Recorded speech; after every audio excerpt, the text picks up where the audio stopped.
আমরা বর্তমানে অবস্থান করছি চট্টগ্রাম জেলার রাউজান উপজেলার পাহাড়তলী গ্রামে টিলার উপর অবস্থিত মহামণি মন্দিরে। অষ্টাদশ শতকের শেষার্ধে চট্টগ্রাম জেলার রাউজান উপজেলার কোদলপুর তথা মহামণি গ্রামের প্রাজ্ঞ বৌদ্ধ ভিক্ষু ঠাকুর ধর্ম দর্শনে শিক্ষা লাভের জন্য বার্মা বর্তমান মায়ানমার যান এবং শিক্ষা শেষে তীর্থস্থান ভ্রমণ উপলক্ষে আরাকান আসেন। কিংবদন্তি রয়েছে এক সময় গৌতম বুদ্ধ আরাকান এসেছিলেন, তাকে দেখে শিল্পীরা স্মৃতি থেকে তার মূর্তি তৈরি করেন। বলা হয়ে থাকে মূর্তিটি গৌতম বুদ্ধের মূল চেহারার সাথে সম্পূর্ণ মিল ছিল। এই কারণে গৌতম বুদ্ধের নামের সঙ্গে মিলিয়ে নাম রাখা হয় মহামণি মন্দির।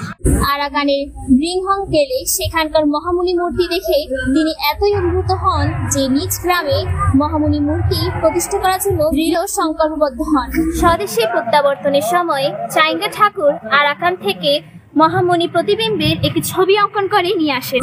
স্বগ্রামবাসীর সম্মতি ও সহযোগিতায় আরাকান থেকে কারিগর সংগ্রহ করে সুদক্ষ ভাস্কর দ্বারা 1813 সালে চাইঙ্গা ঠাকুর গৌতম বুদ্ধের প্রতিবিম্ব প্রতিষ্ঠা করার মধ্য দিয়ে বিহারটি নির্মাণ করেন। এখানে স্থাপন করা হয়েছে অষ্টবিংশতি বুদ্ধের প্রতিবিম্ব সমূহ।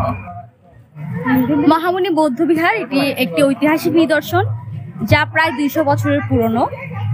প্রত্যেক বছর এই দিনে আমরা মহাসমারোহে পহেলা বৈশাখ পালন করে থাকি। এই মহামণি সংস্কৃতি সংঘ এবং তরুণ সংঘ দুই সংগঠনের মিলে 2 দিন ব্যাপী খুব মহাসমারোহে পহেলা বৈশাখকে কেন্দ্র করে আমরা খুব দারুণ একটি অনুষ্ঠান উদযাপন করে থাকি।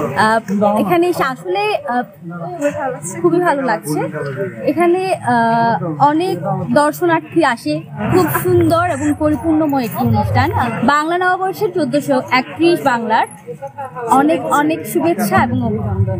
শুভ নববর্ষ সবাইকে। শুভ নববর্ষের অনেক অনেক শুভেচ্ছা।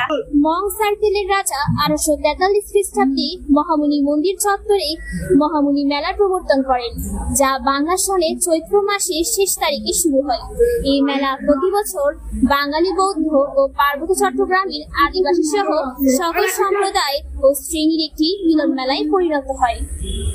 সবাই ভালো থাকবেন, সুস্থ থাকবেন। মৈত্রী টিভি ফলো করে দিবেন। ভিডিওটি ধৈর্য সহকারে দেখার জন্য অসংখ্য ধন্যবাদ জানাচ্ছি। প্রিয়াঙ্কা বড়ুয়া, মৈত্রী টিভি নিউজ।